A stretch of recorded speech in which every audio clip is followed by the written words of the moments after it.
India का एक ऐसा प्रॉफिटेबल स्टार्टअप जिसका नाम तक किसी को नहीं पता, जिसका वैल्यूएशन $1 बिलियन से भी ऊपर जा चुका है और जिसका प्रॉफिट 2700 करोड़ है और इसमें 10,000 से भी ज्यादा एम्प्लॉय काम कर रहे हैं। और इस कंपनी को एक ऐसे इंसान रन कर रहे हैं जो कि गांव में रहते हैं, खेती करते हैं और सीधी सादी जिंदगी जीने में यकीन रखते हैं।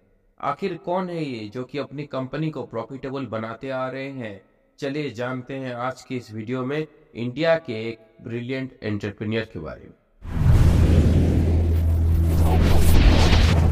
यह है श्रीधर बैम्बू। श्रीधर का जन्म तमिलनाडु के थांजावुर में एक मिडिल क्लास परिवार में हुआ था।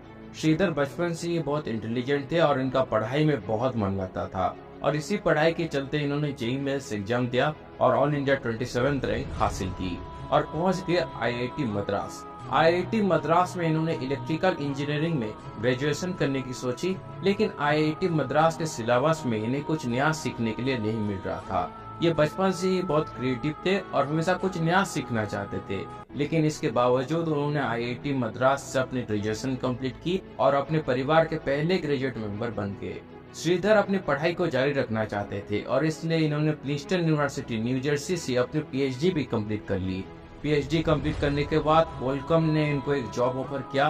क्वालकॉम में कुछ साल जॉब करने के बाद श्रीधर को एहसास हुआ कि मैं अपनी जिंदगी में करना कुछ और चाहता था, लेकिन मैं अपनी जिंदगी में कर कुछ और रहा हूँ। क्या मैं अपनी जिंदगी में ये सही कर रहा हूँ? ये सवाल उनके दिमाग में चलता रहा।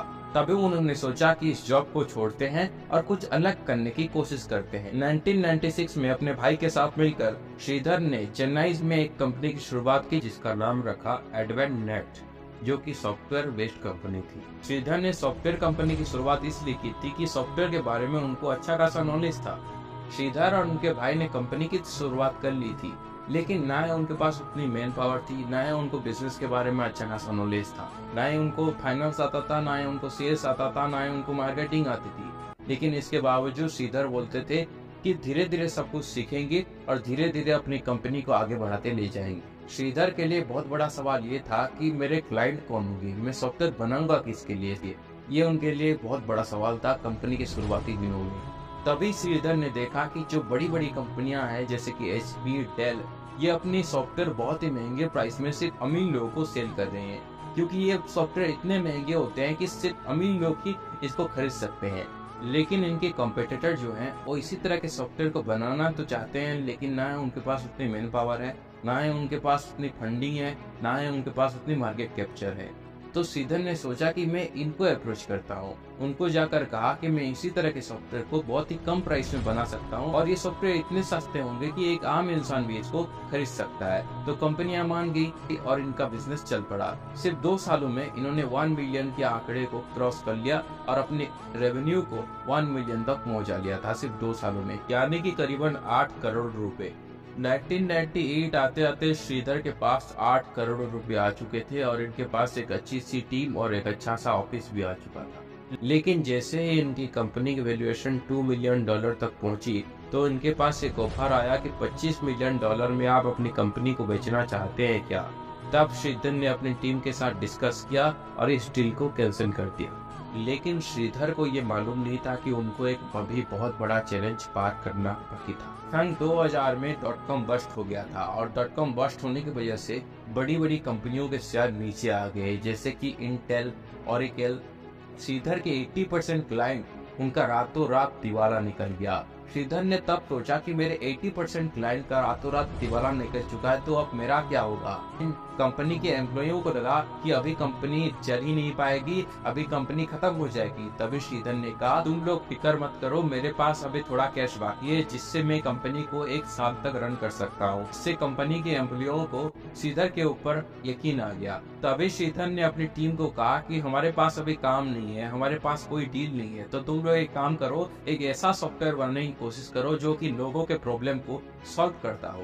तभी श्रीधर की टीम एक आइडिया को रिप्रेजेंट करती है श्रीधर के सामने और कहती है कि हम एक क्लाउड बेस्ड सॉफ्टवेयर को बनाते हैं जिससे मेल सर्वर हमारे पास होगा और हम सॉफ्टवेयर को आगे बेचेंगे। तो श्रीधर ने कहा कि इस काम में लग जाओ। इसी काम में पूरी टीम लग गई और एक ऐसा सॉफ्टवेयर बना डाला जिसमें बिजनेस का सारा काम हो जाता था, जैसे कि फाइनेंस, HR, सेल्स, मार्केटिंग, सारा काम एक ही सॉफ्टवेयर में हो जाता था।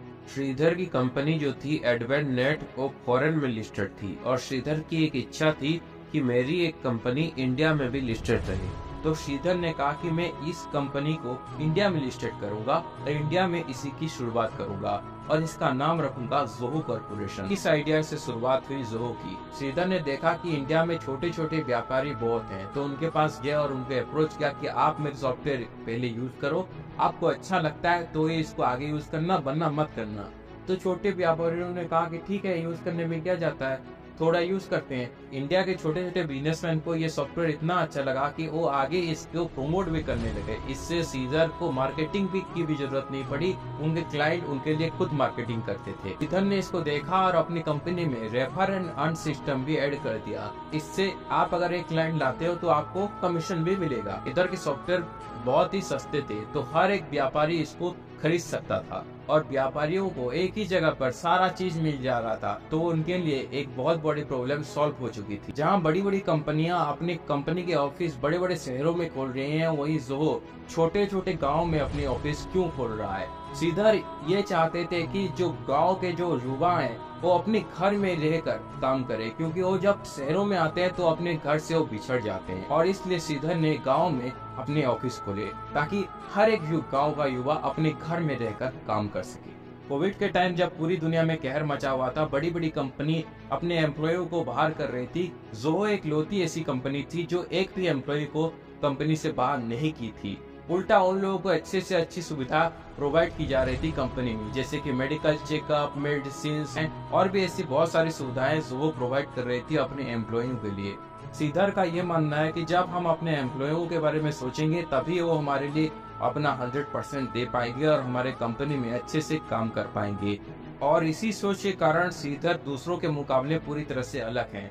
जहाँ दूसरों की सोच खत्म होती है, वहीं श्रीधर की सोच शुरू होती है। जहाँ दूसरे प्रॉब्लम देखकर पीछे हट जाते हैं, वहीं श्रीधर प्रॉब्लम को ही मौका बनाकर आगे बढ़ जाते हैं। बड़ी बड़ी कंपनियां बड़े बड़े यूनिवर्सिटी में जाती है और वहां से स्टूडेंट को सिलेक्ट करती है, वहीं जोहो छोटे छोटे स्कूल में जाते हैं, छोटे छोटे कॉलेज में जाते हैं और 12th के बच्चों को सिलेक्ट करते हैं और अपने कंपनी में लाते हैं। उनको ट्रेनिंग देते हैं अपने इंटरेस्ट के हिसाब से, बच्चों के इंटरेस्ट के हिसाब से, और जो बच्चा अच्छा करता है उसको कंपनी में हायर कर लेते हैं। जो बच्चे को कंपनी में सिलेक्ट नहीं किया जाता उसको 10,000 रुपीज स्टाइपेंड के तौर पर भी प्रोवाइड किया जाता है।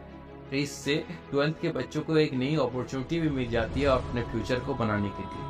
बड़ी बड़ी कंपनी में बड़े बड़े यंगस्टर काम करते हैं, वहीं जो में छोटे छोटे 12th के बच्चे काम करते हैं। इन यूनिक आइडिया के कारण श्रीधर अपनी कंपनी के वैल्यूएशन को $1 बिलियन से भी ऊपर ले जा चुके हैं और अपनी कंपनी के प्रॉफिट को 2700 करोड़ तक पहुंचा चुके हैं और अपने बिजनेस को 180 देशों में फैला चुके हैं। और इनकी कंपनी में 10,000 लोग अभी काम कर रहे हैं और आने वाले वक्त में जोहो कॉर्पोरेशन स्टॉक मार्केट में भी लिस्टेड हो रहा है। और इन सब के बावजूद श्रीधर गांव में रहते हैं, लुंगी पहनते हैं, खेती करते हैं, साइकिल चलाते हैं और तालाब में नहाते हैं। श्रीधर का मानना है कि जितना कम आप उधारी रखोगे अपनी कंपनी में, उतना ही आपका भविष्य अच्छा होगा। जितना आप सिंपल जीने में यकीन रखोगे, उतना ही बड़ा आपका विजन होगा। और इनकी सोच के कारण सरकार ने इनको पद्मश्री से भी सम्मानित किया है। और according to the Forbes, Sridhar Vembu India के 55 रिचेस्ट मैन है। क्या हर एक एंटरप्रेन्योर को श्रीधर की तरह जीना चाहिए, श्रीधर की तरह सोचना चाहिए? कमेंट में बताइए और इस तरह के वीडियो देखने के लिए चैनल को सब्सक्राइब कीजिए। मिलते हैं और एक नए वीडियो।